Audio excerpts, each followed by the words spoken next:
The ambient hum of Terminal 3 at JFK International Airport was a familiar soundtrack to David Miller, but today, it felt heavier. In his left hand, he held a scuffed leather briefcase. With his right, he tightly clasped the small, warm hand of his 7-year-old daughter, Maya. Maya was wearing her favorite outfit, a denim jacket adorned with colorful iron-on patches of space shuttles and planets, and a pair of bright pink light-up sneakers. In her free arm, she hugged Barnaby, a profoundly worn plush bear missing one eye. For David, a 36-year-old structural engineer, this flight wasn't just a trip.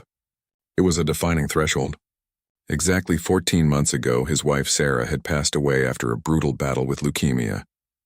Since then, it had been just him and Maya, navigating the quiet, echoing spaces of their suburban home. This trip to London was meant to be a fresh chapter, a summer vacation to visit Sarah's parents, who hadn't seen Maya since the funeral, to make the journey special and, frankly, to survive a red-eye flight with a grieving child who still suffered from night terrors. David had done something entirely out of character. He had cashed in years of accumulated frequent flyer miles and emptied a significant portion of his savings to purchase 2 first-class tickets on Apex Airways Flight 42. He wanted Maya to have space, to be able to lie down and to feel safe. "Daddy, look." Maya pointed toward the massive glass windows overlooking the tarmac, where a Boeing 777-300ER sat basking in the golden late-afternoon sun. "Is that our rocket ship?" David smiled, a genuine one that reached his eyes for the first time in weeks. "That's it, Bug. And tonight you get a seat that turns into an actual bed. Can Barnaby have his own pillow?" "Absolutely. Barnaby gets first-class treatment too." As the gate agent announced pre-boarding for first-class passengers, David felt a rare sense of ease.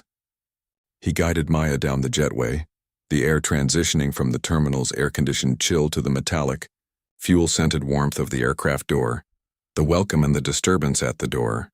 They were greeted by a senior flight attendant named Evelyn, whose crisp uniform and immaculate posture screamed decades of corporate training. Her smile was practiced and brilliant. "Welcome aboard, boarding passes, please," Evelyn said. David handed them over. Evelyn glanced at the slips of paper, her eyes flickering slightly as she looked from the first-class cabin A, seats 2B and 2D designation, to David's faded corduroy jacket and Maya's light-up shoes. The hesitation was microscopic, but David noticed it. He was used to it. Single dads in casual clothes rarely fit the expected demographic of high-paying premium travelers. "Right this way, through the left aisle," Evelyn said, her tone dipping just a fraction into a more transactional register. Cabin A was a sanctuary of muted grays, brushed gold accents, and deep plush pods. Maya's eyes widened to the size of saucers. "Whoa," she whispered, instantly scrambling into seat 2B. She buckled herself in with practiced ease, placing Barnaby carefully on the wide armrest. David settled into 2D right across the aisle, feeling a profound sense of relief wash over him. For 20 minutes, the cabin filled quietly. Business executives in tailored suits opened laptops. A glamorous couple in matching designer loungewear ordered pre-departure champagne. David watched Maya play with her bear, feeling that maybe, just maybe, the worst of their storm was behind them. Then, the vibe in the cabin shifted. A sharp, demanding voice echoed from the galley. "I don't care what the system says. I booked a window seat in the forward cabin, and I expect to sit in it." David looked up. Walking down the aisle was a tall, sharply dressed man in his late 40s, sporting a bespoke navy blazer, a gold Rolex, and an unmistakable aura of absolute entitlement. Behind him was Julian, a younger, visibly stressed male flight attendant holding a tablet. "I understand, Mr. Sterling," Julian said quietly, trying to de-escalate. "But as I mentioned, there was a last-minute aircraft swap. The configuration changed and your specific seat assignment was reallocated. We have an excellent seat for you in premium economy, and our customer service team will issue a full refund of the fare difference plus a voucher." Mr. Sterling stopped dead in his tracks, right next to row 2. He looked down at Maya, then at David, his lip curling in a subtle sneer. "Premium economy," Sterling scoffed, his voice loud enough to make the executive in 1A look up. "Do you know how much money I spend with Apex Airways? I am a Diamond Elite member. I fly 300,000 miles a year. I am not sitting in the back of the bus because your system glitched. Look at this." He gestured aggressively toward Maya. You have a child occupying a premium international business pod. Children shouldn't even be in first class. Fix this." David felt his blood pressure spike, but he kept his voice low and calm. "Excuse me, sir." "Please don't talk about my daughter like she's an object. We have paid tickets for these seats." Sterling didn't even look at David. He kept his eyes locked on Julian. "Get the purser, now." The ultimatum within minutes, Evelyn returned, her expression guarded. She spoke in hushed tones with Julian, who handed her the tablet. She scanned the screen, then looked at David and Maya. David felt a cold knot form in his stomach. He recognized that look. It was the look of a corporate employee deciding which party represented the path of least resistance. On one hand, a high-value, loud corporate frequent flyer. On the other, a quiet father and a little girl. Evelyn stepped closer to David, leaning down slightly. "Mr. Miller, I'm afraid we have a bit of an issue. As Julian mentioned, due to the aircraft swap, Cabin A is technically oversold by one seat. Because of Mr. Sterling's elite status and the corporate contract his firm holds with our airline, the system automatically flagged his reservation to take priority." David stared at her, dumbfounded. "I don't care about his corporate contract. I purchased these tickets 3 months ago. They are confirmed. My daughter's 7 years old, it's a night flight, and she needs to be next to me." "We completely understand, Mr. Miller," Evelyn said, though her voice lacked any real empathy. "What we can do is move you and your daughter to economy comfort. You'll have an entire row of 3 seats to yourselves so she can still lie down across them. And of course Apex will issue a substantial travel voucher for the inconvenience." "No," David said, his voice firming up. "No, thank you. We are staying in the seats we paid for." Mr. Sterling let out a loud, dramatic laugh. "This is ridiculous. It's an overnight flight. I have a multi-million-dollar merger meeting in London tomorrow morning at 10. I need rest. This kid is going to sleep through the whole flight anyway. She won't know the difference between first class and a cargo hold. Move them."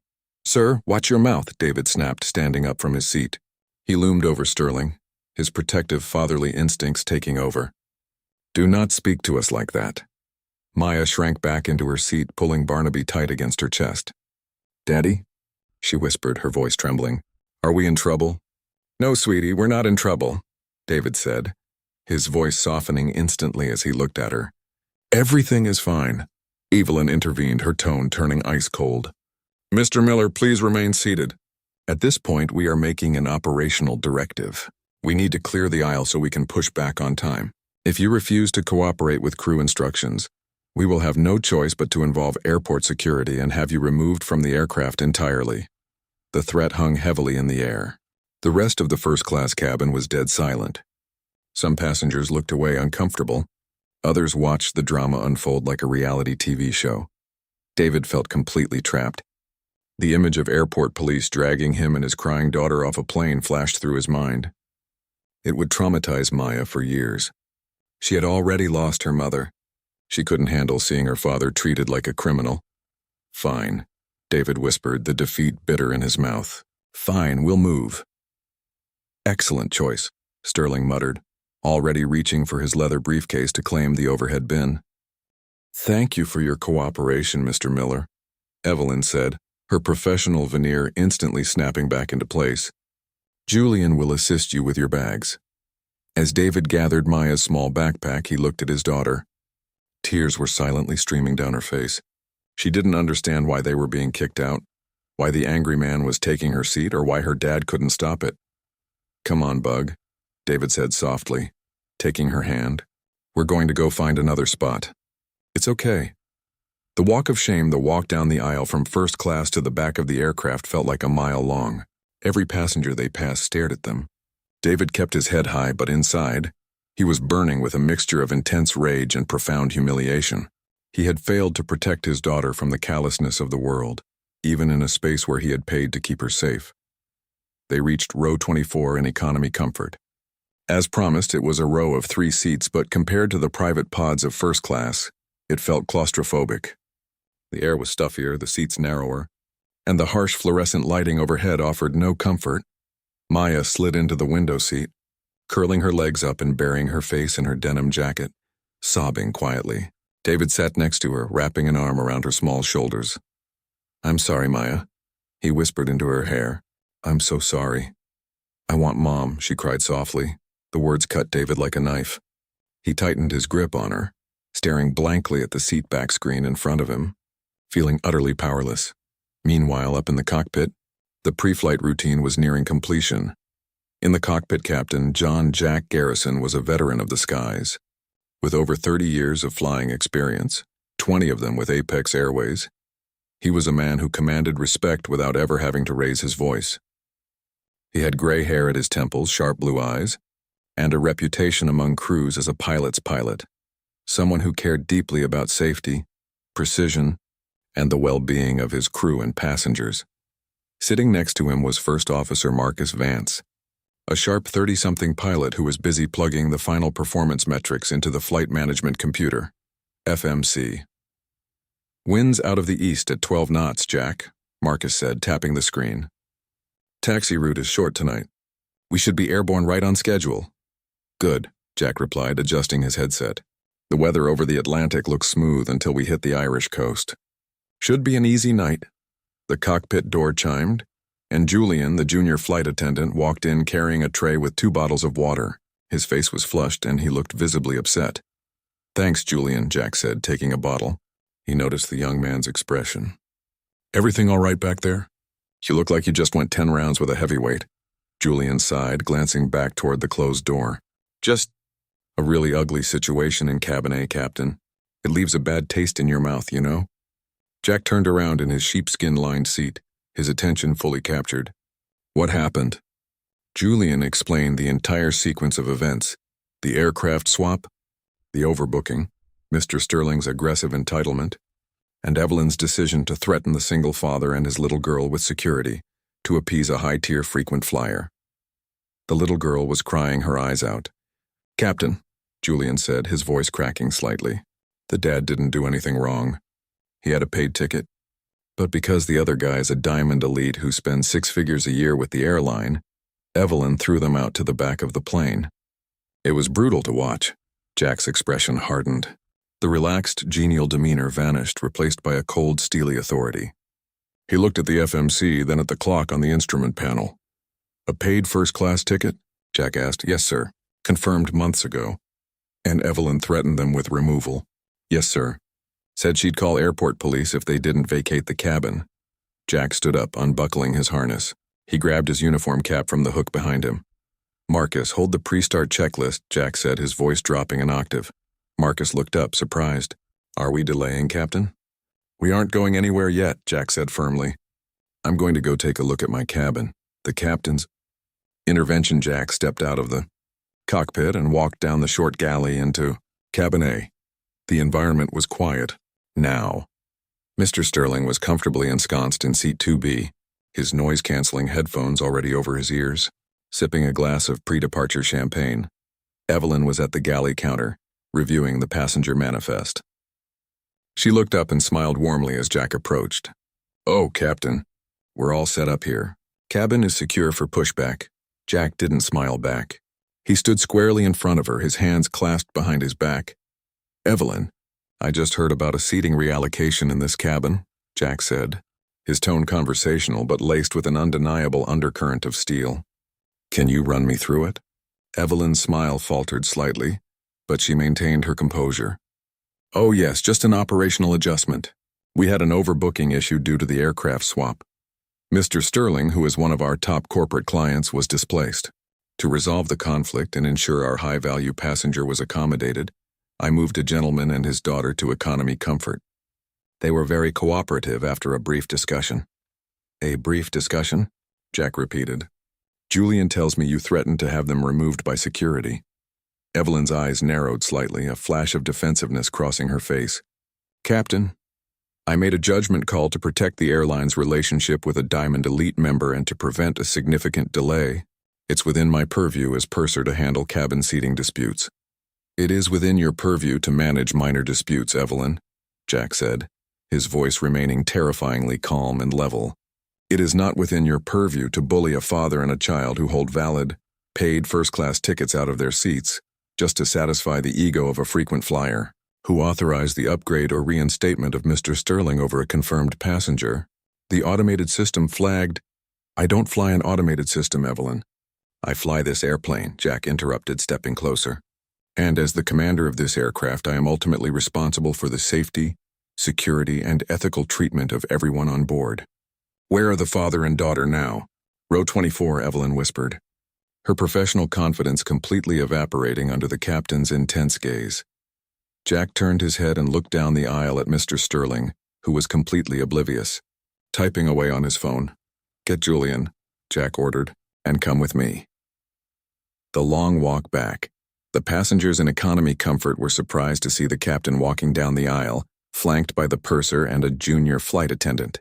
Jack walked with a purposeful stride until he reached row 24. He stopped and looked down. Maya was still curled up, her shoulders occasionally shaking with quiet sobs. David was staring straight ahead, his jaw clenched, his arm still tightly wrapped around his daughter.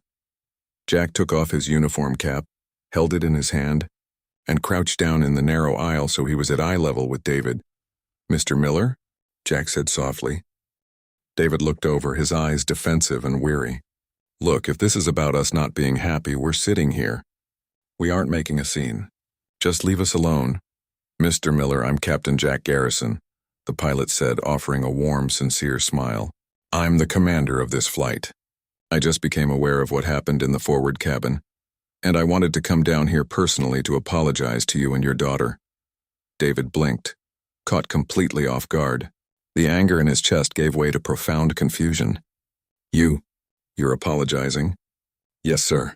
What happened to you today was completely unacceptable, and it does not represent who we are or what I allow on my aircraft, Jack said.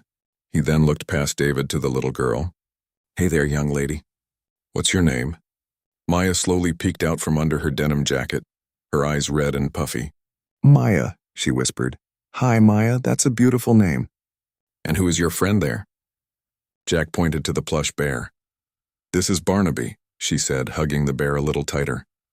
Well, Barnaby looks like a very brave bear, Jack said gently. But I think Barnaby and the two of you were given some bad information. There was a mistake made up front, and those seats 2B and 2D actually belong to you. I've come down here to escort you back to your proper seats. David shook his head, a wave of apprehension hitting him. Captain, thank you, but the man up there, Mr. Sterling, he was incredibly aggressive. My daughter was terrified. I don't want to go back up there and face another shouting match. Jack stood up to his full height, his face hardening with a resolute expression that radiated absolute authority. Mr. Miller, you won't be facing any shouting matches. I can assure you of that, Jack said. Please gather your bags. Julian, help them with their belongings. The standoff, the journey back up the aisle was entirely different. The passengers who had watched David and Maya walk back in shame now watched in hushed awe as the captain himself escorted them toward the front. When they arrived back in cabin A, Mr. Sterling looked up from his phone. Seeing David and Maya return, his face instantly flushed with anger. He pulled off his headphones and stood up. What is the meaning of this? Sterling demanded, looking at Evelyn, then at Jack. I thought we settled this. I am in this seat. Jack stepped between Sterling and the Miller family, shielding Maya from the man's view. Mr. Sterling, you're in a seat that does not belong to you, Jack said, his voice ringing clearly through the quiet cabin. These seats belong to Mr. Miller and his daughter. You were moved to premium economy due to an operational overbooking, and that is where you need to go. Are you insane? Sterling yelled, his voice cracking with rage. Do you know who I am? I am a Diamond Elite member. I fly hundreds of thousands of miles with this airline. I demand you get your supervisor on the phone right now. Mr. Sterling, on this aircraft I am the final authority, Jack replied, his voice calm, steady, and utterly immovable. There is no supervisor higher than me once the cabin doors are closed. You have a choice to make. You can take your assigned seat in premium economy, or you can be removed from this aircraft. I am not moving, Sterling roared, stepping closer to Jack. I paid for a premium experience and I am going to get it. If you try to move me, I will ensure you are fired by the time we land in London. My company handles the corporate travel account for half the executives in your network. Jack didn't blink. He didn't flinch. He simply turned to Evelyn. Evelyn, call the gate agent. Tell them to bring the jet bridge back to the aircraft. And contact JFK Airport Police. We have a passenger refusing crew instructions and exhibiting disruptive behavior. The entire cabin gasped. Mr. Sterling's face went from bright red to a ghostly pale shock. He looked around the cabin, suddenly realizing that his wealth, his status, and his corporate power meant absolutely nothing against the absolute authority of the ship's captain. You're kicking me off?" Sterling stammered, his bravado crumbling. "I am," Jack said. "I do not tolerate the harassment of families, and I do not tolerate passengers who threaten my crew or create a hostile environment before we even leave the ground. You're off this flight, Mr. Sterling. Gather your things." For a long, agonizing moment, Sterling stood there, looking like a man who had suddenly realized the ground beneath him had vanished, realizing the captain was entirely serious, and seeing Julian already picking up the interphone to call the gate. Sterling grabbed his briefcase and his designer jacket. With what little dignity he had left, he marched down the aisle toward the exit, muttering curses under his breath. The cabin was dead silent until the heavy metallic thud of the aircraft door opening and closing echoed through the galley. The true first-class experience. Jack turned back to David and Maya. The hard, commanding edge in his eyes completely vanished, replaced once again by the warm, grandfatherly kindness. "Now then," Jack said, gesturing to seats 2B and 2D, which Julian had already meticulously wiped down and reset. "Mr. Miller, Maya, please take your rightful seats." David looked at Jack, his throat tight with an emotion he could barely contain. For 14 months, he had felt like he was fighting the world alone to keep his daughter safe and happy. To have someone, a complete stranger, stand up for them so fiercely was overwhelming. "Thank you, Captain," David said, his voice thick. "You have no idea what this means to us. It's my pleasure. Mr. Miller, enjoy your flight to London," Jack said with a nod. Before he walked away, Jack knelt down one more time next to Maya, who was now happily settling into her wide pod, buckling Barnaby into the seatbelt next to her. "Maya," Jack whispered, pulling a small, shiny metal object from his breast pocket. It was a pair of official Apex Airways pilot wings. He pinned them gently to the front of her denim jacket, right next to her space shuttle patch. "You are now an honorary co-pilot of Flight 42. If Barnaby gives you any trouble, you let me know, okay?" Maya beamed, a brilliant, radiant smile that completely erased the tears from earlier. "Okay, Captain. Thank you." Jack stood up, adjusted his cap, and walked back up to the cockpit. 10 minutes later, the heavy engines of the Boeing 777 roared to life, and the aircraft began its gentle pushback into the evening twilight. Up in the air, miles above the Atlantic, Maya fell fast asleep, stretched out fully on her flatbed seat, her little hand resting on her new pilot wings, while David watched over her, finally at peace.